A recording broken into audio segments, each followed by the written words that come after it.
Paz a vosotros, amados hermanos, que el Señor los bendiga grandemente en este maravilloso día. Les saluda su hermana en Cristo, Mercy Barrios, desde el país de Guatemala.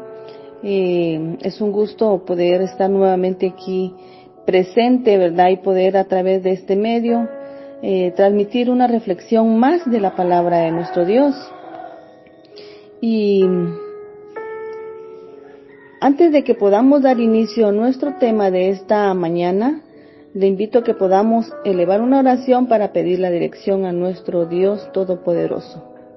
Bendito y bondadoso Padre, tú que moras y reinas por los siglos de los siglos, en esta preciosa hora de la mañana, Señor, esta sierva tuya, Señor, y tus hijos que nos escuchan a través de esta plataforma, estamos, Señor, humillados ante tu divina presencia para expresarte nuestros agradecimientos por todas tus bondades, por tu fidelidad, por tu amor, por tu misericordia inagotable para con cada uno de nosotros.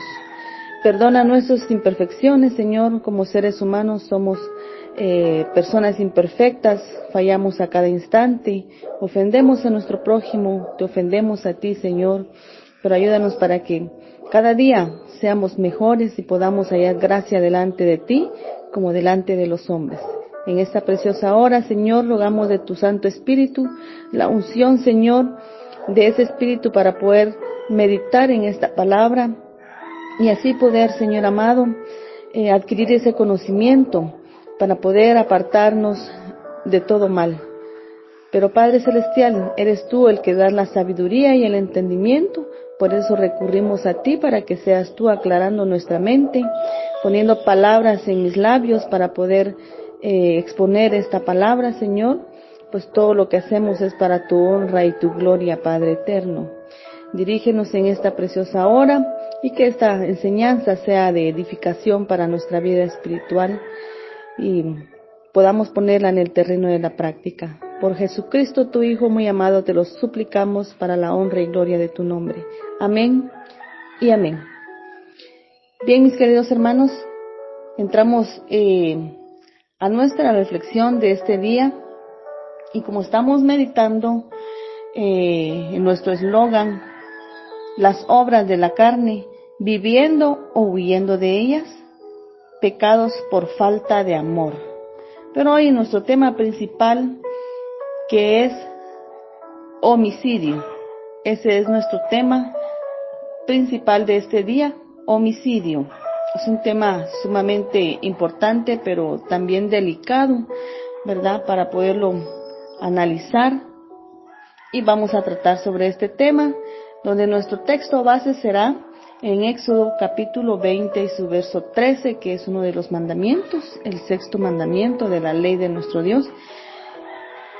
Y lo vemos en Éxodo capítulo 20, su versículo 13, que dice, no matarás. ¿Verdad? Es un mandato de nuestro Dios, ¿verdad? No matarás. Y como vamos a tratar del homicidio, el homicidio, hermanos, es un pecado que Dios ha condenado desde un principio.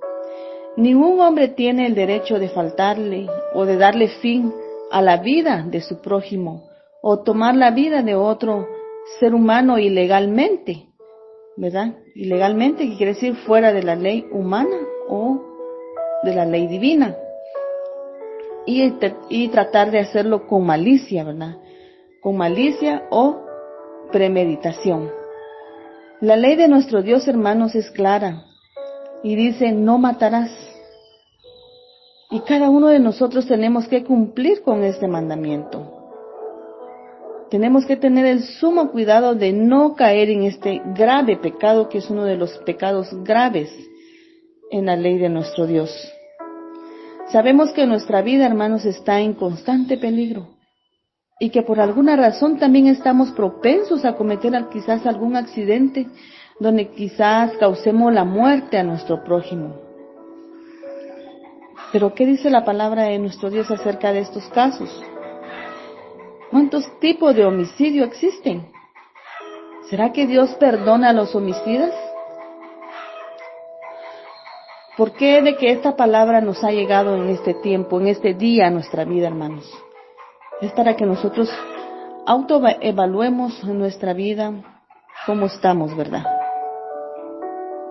Si será que acaso tenemos nuestras manos manchadas, ¿han sido manchadas nuestras manos? Pero con este tema vamos a despejar muchas de nuestras dudas que quizás tengamos acerca del homicidio.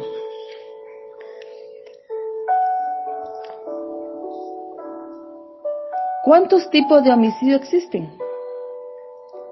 Según la investigación que hice, son 2 tipos de homicidios.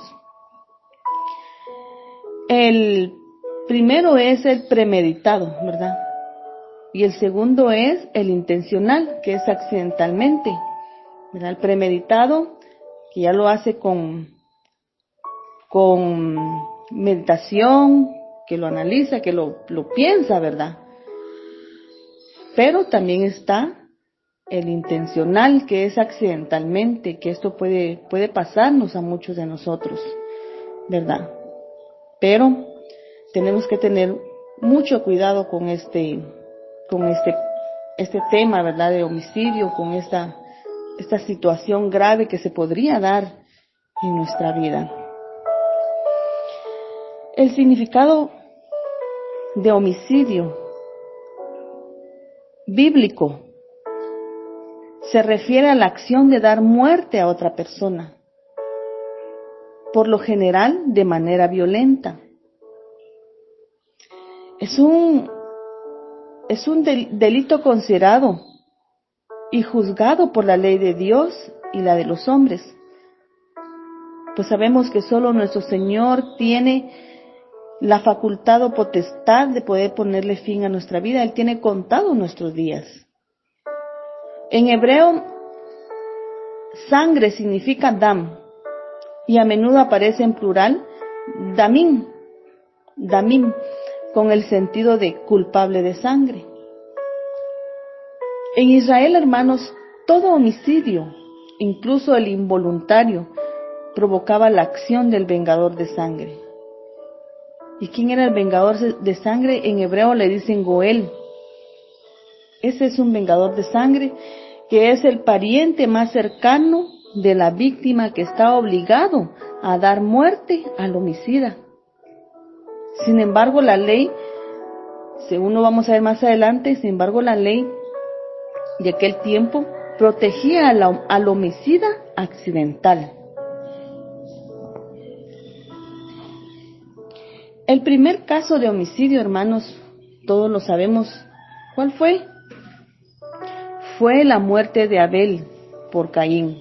Y esto lo podemos ver en Génesis capítulo 4 y su versículo 8. Y desde temprano en la historia de nuestro mundo se dio la orden, ¿verdad? Desde el principio se dio la orden que el que derramara sangre de hombre por el hombre, su sangre también será derramada. Según Génesis capítulo 9 y su versículo 6. Este 6º mandamiento, hermanos,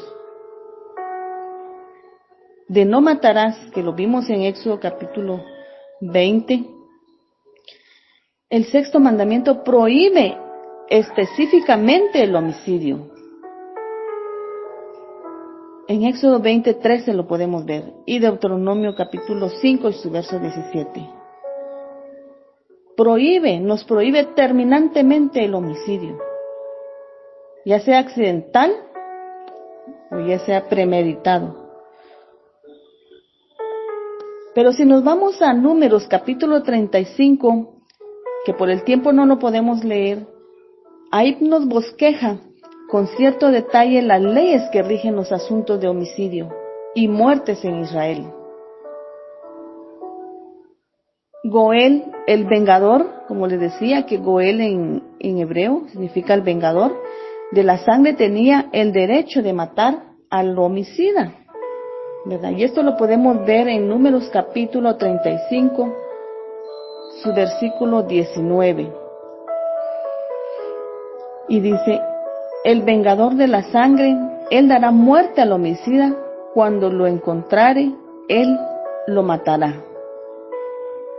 Pero según las leyes que Dios le dio a Moisés para el pueblo de Israel, había ciudades de refugio, dice, a donde una persona podía huir para asilarse hasta que fuera juzgado su caso. Entonces, si nosotros estudiamos más a profundidad, podemos ver, ¿verdad?, que en ese tiempo, cuando alguien cometía un homicidio, corría a esos lugares de asilo, ¿verdad? Un lugar de refugio donde ellos podían estar hasta poder ser juzgados. Y esto lo podemos ver en Números capítulo 35 y sus versículos 11 y 12, donde dice: os señalaréis, que fue la orden que le dio Dios a Moisés, os señalaréis ciudades de refugio tendréis, donde huya el homicida que hiere a alguno de muerte sin intención. Y os serán aquellas ciudades para refugiarse del vengador. Y no morirá el homicida hasta que entre el juicio delante de la congregación. Esa era la orden, ¿verdad?, que había en aquel tiempo con Moisés. Tenía que tener un lugar donde refugiarse el homicida. Pero ¿quién era ese homicida? Ese refugio era solo para los que habían dado muerte sin intención, ¿verdad?, intencionalmente. Y les iban a dar, no cabe duda, como estos tiempos, ¿verdad?, que cuando hay un homicidio que no fue intencional, les dan ciertos años de cárcel. Algunos aquí en Guatemala como de 2 años, de 2 meses a 18 meses, ¿verdad? Dependiendo la gravedad, ¿verdad? Porque si fue en autobús y se iba tomado, ya le dan más años, ya le dan de 2 a 5 años o hasta 8 años, dependiendo la gravedad. Y algunos, cuando ya sí ha sido premeditado, les dan hasta 14, 40 años de cárcel. Entonces aquí podemos ver de que nuestro Dios les da la oportunidad a estas personas, estos homicidas, ¿verdad?, que quizás lo habían hecho accidentalmente. Entonces Dios le dijo a Moisés que buscara un refugio donde ellos podían estar para que fuera juzgado su caso, me imagino, para ver qué gravedad, qué tan grave había sido, como para investigar cómo había sido ese caso, ¿verdad? Entonces, esos lugares, ahí estaban todos esos homicidas que lo hacían accidentalmente. Si la persona era declarada culpable, se le entregaba a un pariente del muerto para que lo matara. Pero si se demostraba que la muerte había sido accidental, gozaba de esa inmunidad que yo le digo, en la ciudad de refugio, hasta que la muerte, también dice, del sumo sacerdote llegara. Entonces podemos ver también que en ese lugar podían estar los homicidas que habían matado accidentalmente un tiempo, pero me imagino que aquí dice también de que podía ser libre, pero hasta que llegara la muerte del sacerdote. Y esto dice que podían ya regresar a su hogar sin temor alguno, con toda la seguridad. Esto lo podemos confirmar en Números capítulo 35, sus versículos 15 al 34, y también en Deuteronomios en todo el capítulo 19, donde nos explica de las ciudades de refugio para homicidas intencionalmente. Pero, hermanos, la misericordia tradicional de ese tiempo no se extendía tanto así al homicida que lo hacía premeditado o con intención, según Éxodo capítulo 21 y su verso 14. Y también podemos ver en primer libro de Reyes capítulo 2 y su verso 28 al 34. Podemos leer ahí la historia, ¿verdad?, de algunos homicidas con intención, que lo hacían con intención, y estos no eran perdonados. Más los que lo hacían accidentalmente, ellos podían alcanzar algún perdón, ¿verdad? Cuando Israel más tarde se hundió en la apostasía, la vida humana se consideraba con liviana, ¿verdad? Podían hacer lo que quisieran, lo querían, no obedecían la ley de Dios. Tenían una libertad de poder hacer lo que se les daba la gana. Pero encontramos a Jeremías en su capítulo 7 y su verso 9, donde está denunciando el homicidio como uno de los principales pecados de Judá. Y también podemos ver en Oseas, capítulo 6 y su verso 9, que acusó a alguno de los sacerdotes de homicidio. Entonces, era algo que también era juzgado en aquel tiempo. Era un pecado grave delante de Dios, hermanos, el homicidio, como hasta hoy lo es. Entonces ahora vemos que Cristo mostró que el mandamiento que prohíbe matar es mucho más delicado. Ahora en este día cuando Cristo vino, ¿verdad? En la era de Cristo, Él mostró este mandamiento que prohíbe matar y que es mucho más delicado que el mismo acto exterior. Consideremos también lo que nos dice sobre el suicidio en Mateo capítulo 15, su verso 19. Y decía Jesucristo aquí, porque del corazón salen los malos pensamientos, los homicidios, los adulterios, las fornicaciones, los hurtos, los falsos testimonios y las blasfemias. Aquí es donde nosotros vemos ya algo tan delicado, porque con tan solamente pensarlo, ¿verdad? Porque dice que del corazón salen esos malos pensamientos. Y con tan solamente pensarlo nosotros ya estamos pecando, hermanos. Veamos lo que nos dice Mateo capítulo 5 y su versículo 21 al 22, que dice: Oísteis que fue dicho a los antiguos, no matarás, y cualquiera que matare será culpable de juicio. Pero yo os digo que cualquiera que se enoje contra su hermano será culpable de juicio. Y cualquiera que diga necio a su hermano será culpable ante el concilio, y cualquiera que le diga fatuo quedará expuesto al infierno del fuego. Entonces, nuestro Dios ya aquí nuestro Señor Jesucristo aquí ya nos confirma esto, ¿verdad? Del homicidio. Cualquiera que ya podía enojarse con su hermano ya estaba cometiendo el acto de homicidio. Veamos qué grave es esto. Cuando nosotros airadamente nos enojamos con nuestro prójimo, que podemos herirlo emocionalmente, nosotros estamos cometiendo homicidio. Y dice que será culpable y quedará expuesto, dice, al infierno de fuego. Será puesto en castigo, pues, digamos, ¿verdad? En aquel entonces los maestros, los rabinos, dicen ellos de que cuando nosotros ofendemos a nuestro prójimo y lo hacemos pasar vergüenza y se pone la persona pálida o colorada, roja, nosotros estamos derramando sangre. Estamos entonces cometiendo el pecado de homicidio, estamos matando a nuestro prójimo. O con una palabra, una frase que le digamos, lo herimos, estamos matando a nuestro prójimo. Es por eso que tenemos que tener mayor cuidado, porque ahora Jesucristo nos dice que con tan solo decirle necio, tonto, o cualquier otra frase pesada o grosera a nuestro prójimo lo estamos matando, estamos cometiendo homicidio. Jesús declaró que y dijo en Juan capítulo 8, su verso 44, y dijo que Satanás ha sido el único homicida desde el principio. Esto lo decía con la implicación inconfundible de que los que le trataban matar a él eran hijos de Satanás. Y eso lo podemos ver en Juan capítulo 8, su verso 37 al 40 y 41. Entonces Jesucristo le dice a esos hombres que se recordaran quién era el único homicida, y era Satanás. Porque estos hombres trataban de matarlo, ¿verdad? Entonces, amados hermanos, en la historia de la palabra de nuestro Dios, en la Biblia, podemos ver muchas historias de homicidio. Entre ellos está el de David, que bendito sea Dios, él fue perdonado por su arrepentimiento, pues él sabe lo que hace, ¿verdad?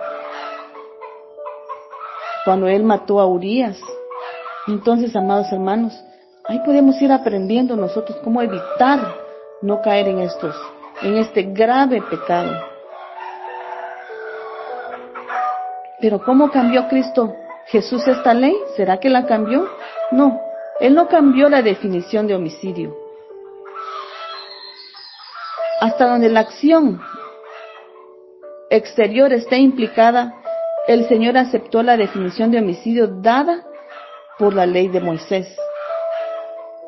Por tanto, como el homicidio accidental de otro humano, la ejecución justa y lícita de la pena capital y la lucha justa no era homicidio bajo la ley del Antiguo Testamento. Tampoco lo son bajo el Nuevo Testamento, como el tomar la vida de otro ser humano ilícitamente, ¿verdad? Con malicia o premeditación. Era prohibido en aquel tiempo por Moisés, por la ley que tenía Moisés. Del mismo modo lo hace Cristo hoy, ¿verdad? Pero la diferencia entre los dos pactos de aquel tiempo de Moisés y de Jesucristo es que no simplemente condenó la ofensa o transgresión premeditada del homicidio mismo. Él va a la raíz misma, a la fuente del pecado, y prohíbe la actitud del pensamiento, o sea, del corazón. ¿Cuál es nuestro corazón? Según los estudiosos y los rabinos dicen que el corazón es nuestra mente. Ese es el corazón. Entonces nuestro Señor Jesucristo va a la misma raíz de la fuente de pecado y prohíbe la actitud del corazón y las palabras que llevan al crimen exterior, ¿verdad? Porque cuando ya lo premeditan en su mente, en su corazón, ya van y ejecutan la acción, ¿verdad?, de matar a la persona. En la proclamación de su ley, nuestro Señor Jesucristo trató con naturaleza progresiva del pecado. Él habla de 3 grados de pecado, cada paso más cercano al acto exterior del homicidio. Y dice, cualquiera que se enoje contra su hermano, ¿verdad? Porque ya lo había meditado, o ya lo había pasado. Muchas veces lo podemos hacer sin premeditar, podemos ofender, ¿verdad? Pero eso tiene perdón. Pero dice que cualquiera que se enoje contra su hermano será culpable de juicio. ¿Qué es lo que condena Jesús aquí? No todo enojo es malo, hermanos, porque podemos notar que Dios también se enoja, ¿verdad? Esto lo podemos ver en varios textos bíblicos, y en uno de ellos podemos ver en el Salmo capítulo 7 y su verso 11. También podemos ver que Jesús se enojó, Marcos capítulo 3 y su verso 5. Y todos nosotros los cristianos podemos enojarnos, pero sin pecar. Y eso lo podemos ver en Efesios 4:26. Hay diferentes clases de enojo, hermanos. Una palabra griega describe el enojo a lo que rápida y quizás violentamente surgió. Y exactamente, tan rápidamente, se apaciguó también, ¿verdad? Eso es importante, que no se ponga el sol sobre vuestra cabeza, que nosotros no permanezcamos enojados, porque ese pecado es el que condena, ese enojo es el que condena a nuestro Señor. Porque veamos en Salmo capítulo 30 y su verso 5, dice, porque solo un instante dura su enojo. ¿De quién? De nuestro Dios, de nuestro Señor. Porque solo un instante dura su enojo, pero toda una vida su bondad. Si por la noche ha llegado llanto, por la mañana habrán gritos de alegría. Entonces, nuestro Señor, nuestro Dios, puede enojarse, pero es más grande su amor y su misericordia. No dura su ira, no dura su enojo, ¿verdad? Porque Él es todo amor. El otro término usado aquí indica ira de larga vida, ¿verdad? El enojo del hombre que alimenta su ira para guardarla ahí, ¿verdad? En su corazón. El enojo sobre el cual una persona incuba y que él no permitirá morir. El enojo, hermanos, que no estará satisfecho, que no perdonará y olvidará, que continúa hasta inconarse como una llaga, es un pecado mortal. Entonces, aquí vemos, ¿verdad?, la diferencia. Un enojo ¿verdad? Que nunca olvida, que nunca perdona y continúa hasta enconarse, dice, como una llaga, y eso va pudriéndose, ¿verdad? Eso llega a un pecado mortal. Entonces, eso nos lo hace ver la palabra de nuestro Dios, nuestro Señor Jesucristo. Y Pablo nos aconseja en Efesios 4:26 que no se ponga el sol sobre vuestro enojo. Muchas veces como seres humanos somos rencorosos, vivimos enojados por el mal que nos han hecho y queremos vengarnos, ¿verdad? Entonces no permitamos que nos pasemos el día enojados, mucho menos con nuestra pareja, con nuestra familia. Que la ofensa o el enojo pues sea pasajero, ¿verdad? Así como lo hace nuestro Padre Celestial, ¿verdad? Que Él es más grande su amor, más grande su alegría, y que mejor ignoremos, ¿verdad?, lo que haya pasado y perdonemos al instante, y que no perdure el enojo, sino tratemos de reconciliarnos rápidamente. También pecaminosa es la ira que se expresa a sí misma en palabras, como lo que estábamos hablando, rencorosas y malévolas, ¿verdad? Las malas palabras hirientes, eso es pecado también. Porque decía, y cualquiera que diga necio a su hermano será culpable ante el concilio, y cualquiera que diga fatuo quedará expuesto al infierno de fuego. Necio significa en griego raká. Era un término arrogante por medio del cual los judíos expresaban menosprecio por alguien quien consideraban ser insensato o cabeza vacía. Es un menosprecio a la inteligencia del hombre. Entonces no podemos decirle a nuestro prójimo cabeza vacía o es un tonto, un necio. No, esas palabras no las usemos, cualquier frase grosera, pesada, porque lo decimos con una ira que está dentro de nuestro corazón. Entonces no lo expresemos porque es un pecado, ¿verdad? La ira es un pecado y podemos estar cometiendo homicidio. La palabra fatuo no solo impugna el intelecto de un hombre, era un ataque sobre su carácter.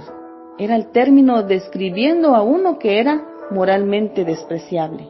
Entonces no le podemos decir a las personas que son fatuas.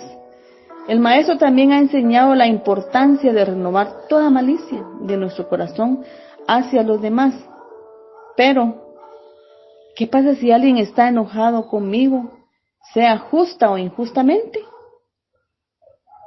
Simplemente será que debería tener la actitud de que, en vista de que no tengo mala voluntad hacia él, entonces no tengo ninguna obligación de ver que haya esa paz entre nosotros.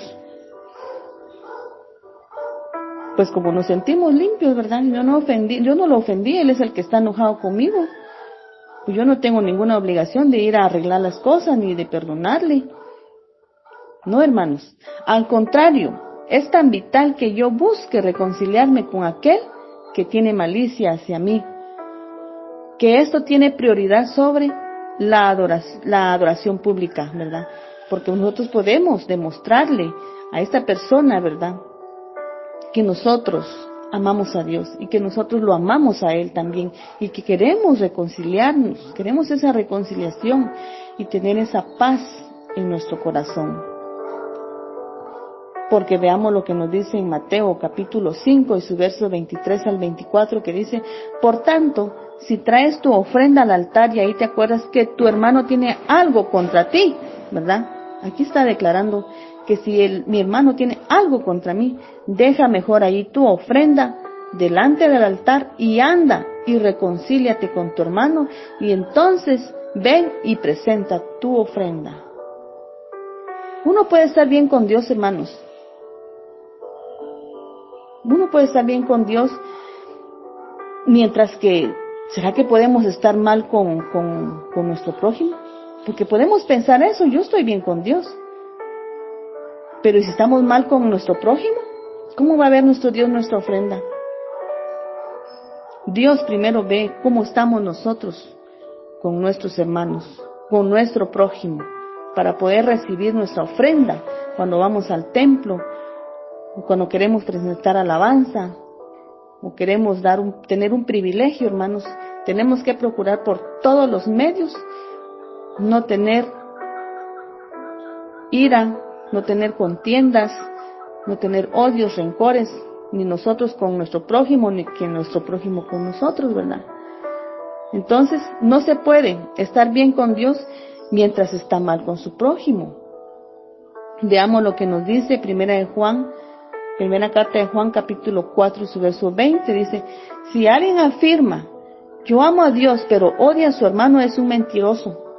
Pues el que no ama a su hermano a quien ha visto, no puede amar a Dios a quien no ha visto. Entonces está clarísima la palabra de nuestro Dios, hermanos. Si yo digo que amo a Dios, pero odia a su hermano, es un mentiroso, dice, ¿verdad? Pues el que no ama a su hermano, a quien lo mira, ¿cómo puede amar a Dios a quien no lo ha visto?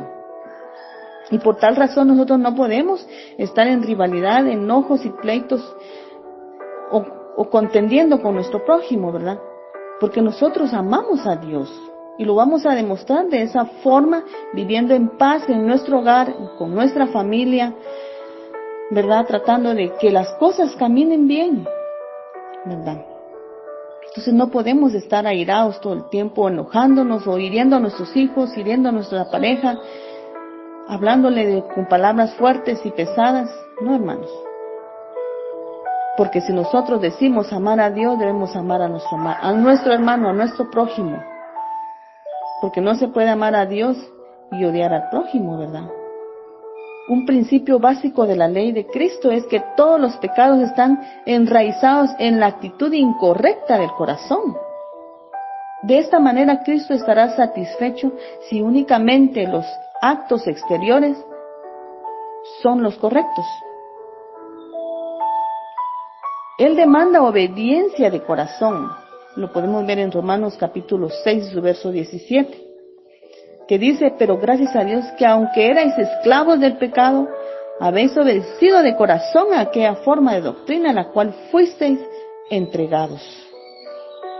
Entonces, amados hermanos, si nosotros amamos a Dios, ya somos libres, somos nuevas criaturas, las cosas viejas ya pasaron y aquí todas son hechas nuevas. Entonces empiezan desde nuestro corazón, desde nuestros pensamientos, ¿verdad?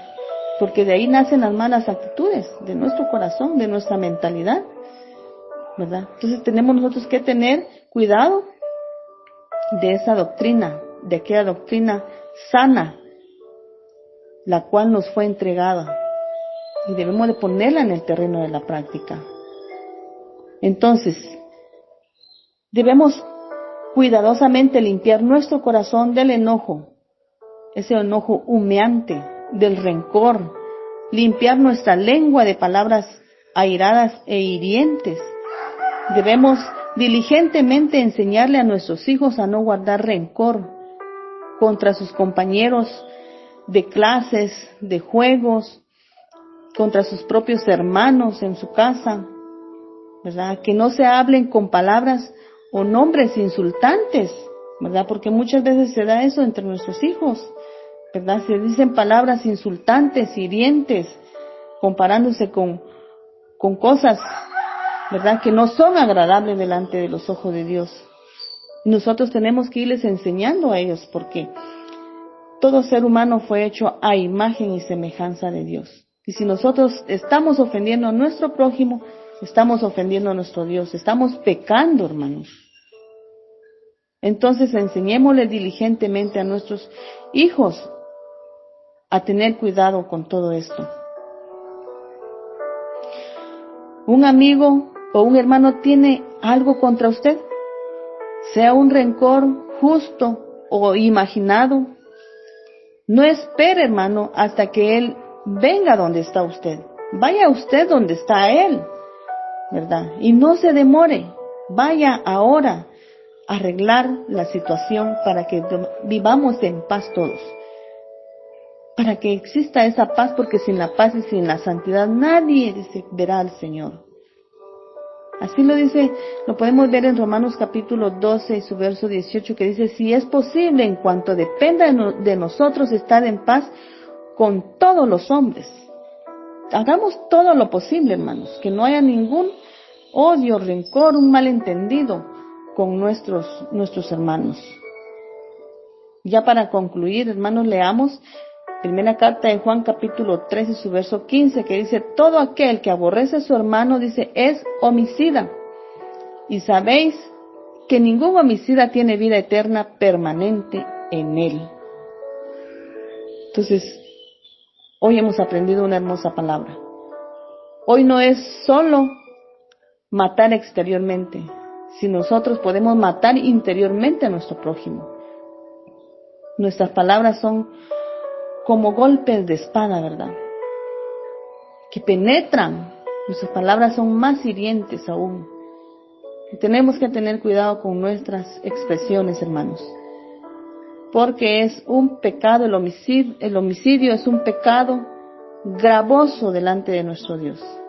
Y ningún homicida tiene vida eterna, hermanos. Eso es lo que debemos de tener en nuestra mente, en nuestro corazón.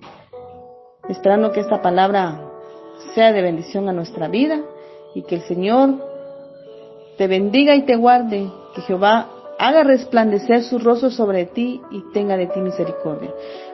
Que Jehová hace sobre ti su rostro y ponga en ti paz. Paz a vosotros, amados hermanos.